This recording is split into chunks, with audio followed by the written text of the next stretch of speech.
वर्षा ऋतु यानी rainy season. वर्षा सबको पसंद है।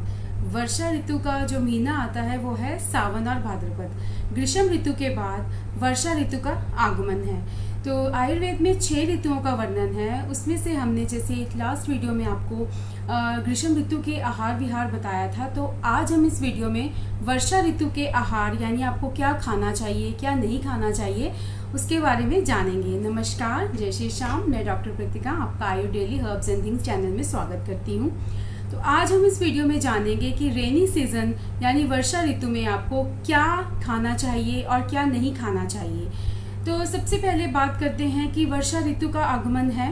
तो ग्रीष्म ऋतु के बाद जो वर्षा ऋतु का ये परिवर्तन होता है उसको संधिकाल बोलते हैं। तो इस ऋतु में बहुत से चेंजेस आती हैं, बॉडी में भी, वातावरण में भी बहुत सी चेंजेस हैं।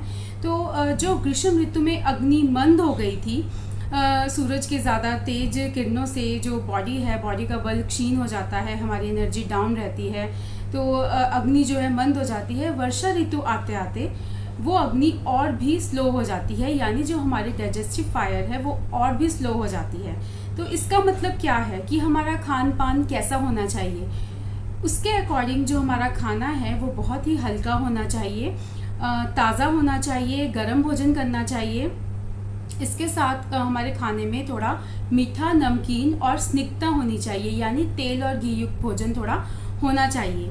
लेकिन वर्षा ऋतु में फ्राइड फूड, स्ट्रीट फूड्स वगैरह इनको अवॉइड करना चाहिए, क्योंकि इस ऋतु में पेट की बीमारियां और इन्फेक्शंस, वायरल इन्फेक्शंस, खांसी जुकाम हो गया, बॉडी एक्स होगी, इनको खतरा भी बना रहता है। तो इनसे बचाव के लिए हमें पूरी सावधानी के साथ इस ऋतु में अपना आहार विहार जो है वो करना चाहिए, ताकि हम स्वस्थ तो रह ही सकें और इन बीमारियों से भी बचे रह सकें।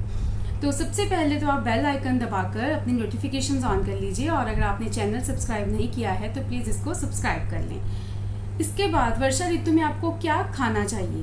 तो जैसा हमने देखा, अग्नि जो है वो क्षीण हो जाती है, डाइजेस्टिव फायर बहुत स्लो हो जाता है।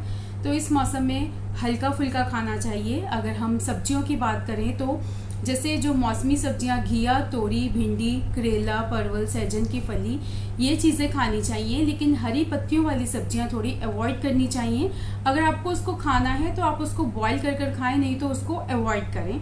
और दाल में आप हरी छिलके वाली मूंग की दाल खा सकते हैं, बिकॉज ये इसमें श्रेष्ठ है। उसके बाद अगर फलों की बात करी जाए तो फलों में आप आम, जामुन हो गया, इनको ही ज़्यादा खाएं। सेब हो गया, केला हो गया, ये आप ले सकते हैं, लेकिन जो मौसमी फल हैं आप उनको ज़्यादा खाएं, क्योंकि अगर इस मौसम में हम कोई भारी चीज़ जैसे कोई हैवी चीज़ खाते हैं तो उससे डाइजेस्टिव फायर तो स्लो रहता है, तो हमें पचने में, उसको पचाने में मुश्किल रहती है। पूरा दिन आपको ऐसे लगेगा कि पेट भरा है, और इस मौसम में गैस, अपच, ब्लॉटिंग, कब्ज जैसी समस्याएं जो है वो आमतौर पर बनी रहती हैं। इसलिए हमारा खाना पीना जो है वो बहुत ही हल्का होना चाहिए और ताज़ा और गर्म होना चाहिए, और ज़्यादा मसालेदार या तेल वाला ना होकर बिल्कुल साफ़ सुथरा होना चाहिए, कम मसालों वाला होना चाहिए। जो लोग अचार खाना पसंद करते हैं वो इस मौसम में अचार खा सकते हैं। और इसके बाद आता है कि अगर आपको दही खाना है तो दही का जो ऊपर का पानी होता है, मस्तू, वो श्रेष्ठ है, वो ले सकते हैं। लेकिन दही जो है वो दिन में खाएं, रात में दही अवॉइड करें। इसके बाद भुट्टा जो है, भुट्टा यानी जो कॉर्न होते हैं ये, तो वो एक बहुत ही अच्छा खाद्य पदार्थ है इस मौसम में, वो आप भुट्टा खाएं। लेकिन आधे से 1 तक ही लें, उसको भी ज़्यादा ना लें, कम मात्रा में लें, क्योंकि उसको भी थोड़ा पचाने में मुश्किल रहता है। और उसको पचाने के बाद कुछ रीजन्स में छाछ का इस्तेमाल किया जाता है। भुट्टे को पचाने में छाछ का बहुत अच्छा रोल है। इसके बाद आप पुराना गेहूं, चावल ये खा सकते हैं। जो आपकी रोटी है वो अच्छी तरह से घी से चुपड़ी हो, ताकि आपकी बॉडी में स्निग्धता हो, रुक्षता ना आए, क्योंकि इससे क्या होता है कि वात जो है वो बढ़ा रहता है इस मौसम में। अगर वात बढ़ जाता है तो बॉडी एक जैसी सर्वाइकल, आरए यानी आर्थराइटिस और जॉइंट पेन, ऐसी प्रॉब्लम्स भी हमारी बॉडी में बनी रहती है। इस मौसम में हमारा बल जो है वो क्षीण रहता है, एनर्जी डाउन रहती है, किसी काम में मन नहीं लगता, पसीना निकलता है। इसलिए आपको इन चीज़ों का बहुत ही ध्यान रखना चाहिए कि जो वात के अनुकूल, अपना वात के अनुकूल चीज़ें ना लेकर आप भोजन गर्म हल्का लें, स्निग्धता हो भोजन में, ताकि जो आपका वात है वो बैलेंस रहे और आपको ये सब प्रॉब्लम्स बॉडी में ना हो। इसके बाद दूध जो है वो शुरुआती दिनों में, बारिश के शुरुआती दिनों में दूध जो है वो वर्जित रहता है, नहीं लेना चाहिए, क्योंकि घास जो है वो कच्ची होती है, तो गाय भैंस जो है वो घास खाती हैं, तो उनमें जो दूध पे उसका बैड इफेक्ट पड़ता है। तो दूध को थोड़ा आप शुरुआती टाइम में अवॉइड कर सकते हैं। उसके बाद आता है कि अगर पानी जो है वो बिल्कुल स्वच्छ और साफ़ पानी पिएं, और कोशिश करें कि पानी को उबाल कर फिर ठंडा कर पिएं। फ्रिज से सीधा निकला हुआ ठंडा पानी ना पिएं, क्योंकि इससे जो है वात बढ़ने के चांसेस रहते हैं, ठंडा होगा।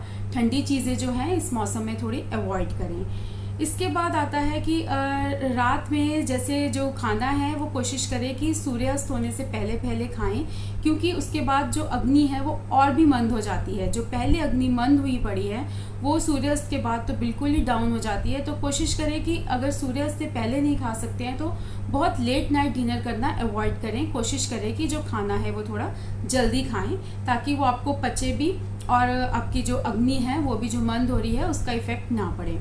पानी टाइम टू टाइम आप पीते रहें, लेकिन स्वच्छ पानी पिएं। जो लोग जुलाब लेते हैं रात को पेट साफ करने के लिए, वो इस मौसम में इसबगोल की भूसी ले सकते हैं, बिकॉज इसबगोल इस मौसम में अच्छा रहता है। और जो लोग रसायन का प्रयोग करते हैं वो हरड़ का चूरन जो है आप सेंधा नमक के साथ ले सकते हैं, वो इसमें बेस्ट है। तो इसमें इस मौसम में आपको अग्नि दीप करने के लिए, यानी आपकी अग्नि जो है डाइजेस्टिव फायर जो है स्लो हो गई है, तो उसके लिए आप क्या कर सकते हैं, आप खाना खाने के बाद लौंग, अजवाइन या फिर सौंफ जो होती है उसका प्रयोग कर सकते हैं, ताकि जो खाना पचने में आपको ईजी रहे। और जो वायरल इन्फेक्शंस हैं, वायरल इन्फेक्शन से बचने के लिए आप अपनी चाय या फिर पानी में तुलसी और अदरक का प्रयोग कर सकते हैं। जब आप चाय दूध लें तो तुलसी और अदरक का प्रयोग करें, इससे आपकी इम्यूनिटी भी बनी रहेगी, और जो गले में कफ आ रहा है या बलगम है उसको भी वो साफ करेगा, और आप स्वस्थ भी रहेंगे। तो इस वीडियो में क्या खाना चाहिए क्या नहीं खाना चाहिए उसके बारे में हमने डिस्कस किया। तो नेक्स्ट वीडियो में हम ये बताएंगे कि वर्षा ऋतु में कैसा विहार होना चाहिए, यानी कि आपको क्या करना चाहिए क्या नहीं करना चाहिए। तो अगर आपको ये वीडियो पसंद आया हो तो प्लीज़ इसको लाइक करें, और फिर मिलते हैं अगली वीडियो में। तब तक के लिए नमस्कार।